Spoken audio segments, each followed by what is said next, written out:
Helix get the number 1 seed. LCC, Madison, and Lincoln are all joining them with buys. So this round, we've got Steel Canyon and Grossmont, El Camino Saints, Oceanside Granite Hills, and East Lake San Marcos. Let's get started with that Steel Canyon Grossmont game. That is the 8-9.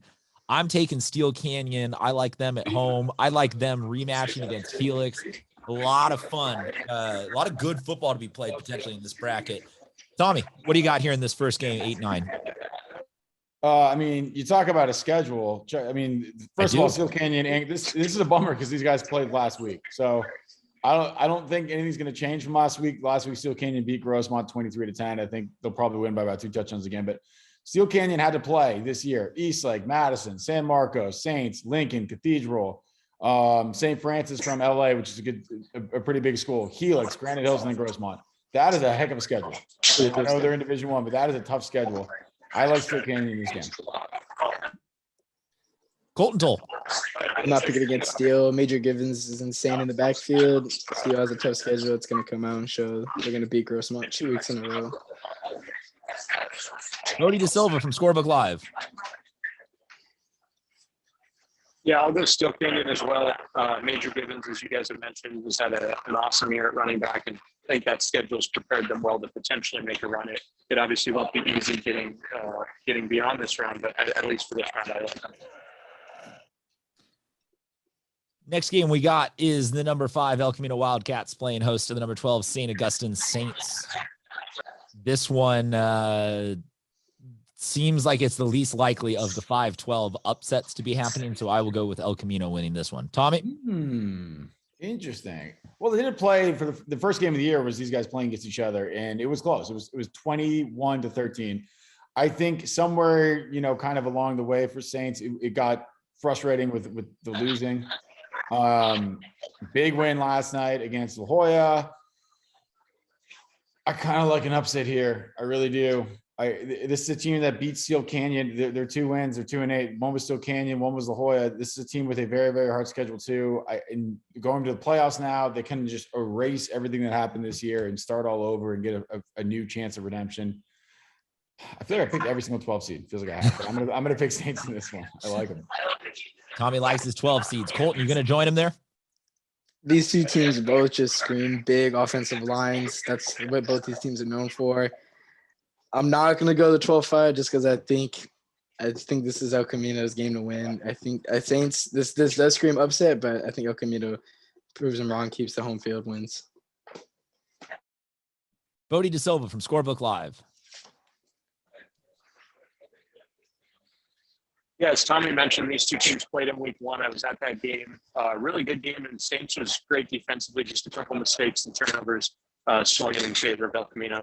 They both got big wins last night, but I think from Saints' point of view, getting that second win of the season, you're now in a brand new season, really, with everyone's record kind of wiped clean. I like Saints to win this, go on the road, and kind of start a run of their own.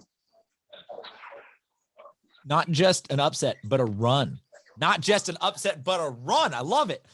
On to the 7-10 game, Oceanside, Granite Hills.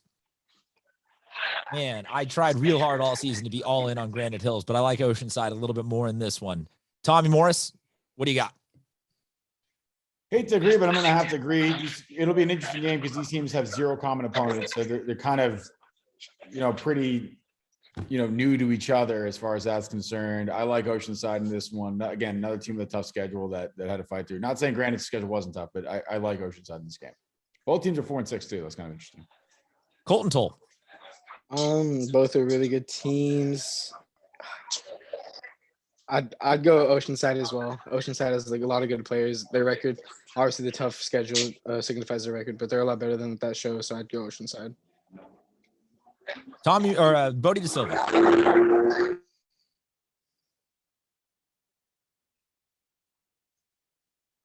Bodie? Well, since you guys are all on Oceanside, it's really a toss-up, and I think with them going on the road, they'll be able to get it done.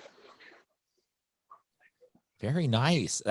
Bodie, whatever zone you are in today, stay there for the rest of your life because I am digging this Bodie De Silva that wants to just be a contrarian. Finally, we got number 6, East Lake and number 11, San Marcos Knights. I like the Eastlake Titans here, guys. Are we getting a clean sweep? Are we getting 50-50? What do we say here? Colton Toll. Eastlake looks to be back to being the powerhouse they are. Obviously, tough league schedule with them playing Otay, Mater Dei. I think Eastlake gets this one done as well. This Eastlake team is really talented. Bodie, we'll give it to you next, just so that Tommy can't also snake another Eastlake pick. What do you got?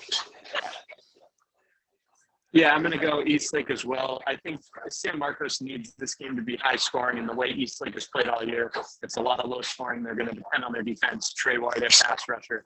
I like Eastlake to win this in a really low scoring game.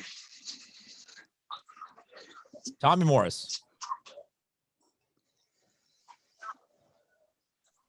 Yeah, so I mean, it's been kind of a long season for San Marcos to get the 1-9 record. They still get to be the 11th seed. I like Eastlake. It's just, San Marcos will get there eventually. They're just not right there. They're not there yet. Excuse me. And finally, guys, what do you say we get there to the Open Division playoffs? These are not happening this week. Save them for next week. You want to save them for next week's show? All right, let's save them for next week's show then. Yeah, let's save it. I'm down. Deal. Lead up to the suspense. Lead up to this. Yeah, we're not even going to tell you who's in the Open Division playoffs. It's fake news if you see any brackets out there already. Nobody knows. Don't believe anything that you've ever heard. Do believe, though, that we will be back next week with more. We'll be back for maybe a Wednesday preview show again, maybe get some guests on here, have a lot of people coming and going this week. We will be here all of the next couple of weeks trying to bait and bully Bodie into attending a water polo or a field hockey or volleyball matchup. You make it sound like he doesn't like these. Bodie would go to all of these things. No. I just like giving Bodie a hard time because Bodie, as a Torrey Pines alum, should have like every bragging right available for being the fan of the number one volleyball team in the nation, the number one lacrosse team in the nation. And I want to bring that out a little bit more in Bodie. The same Bodie that is existing today, that's playing a little bit of a character. I want to see that Bodie just taking aggressive, he's got his platform. So when you're writing about Coach of the Year, click on it and it's Brennan Dean. And just piss off all the football people by giving it the Coach of the Year to the Torrey Pines girls volleyball coach, because he deserves it. That's the kind of thing that I want to see. So no disrespect or anything meant to Bodie De Silva, the floating voice that guides us on this football journey that we are on. Folks, we hope you have a great Halloween. We hope that you get to go enjoy some football this coming Friday. We will be back with all of your needs covered. Until then, we say follow Tommy at Real Tommy Morris, Colton at Pro Colton Toll, Bodie at SD Preps or SB Live CA for Scorebook Live. Go download that app. It's a great app. We'll talk to you guys soon.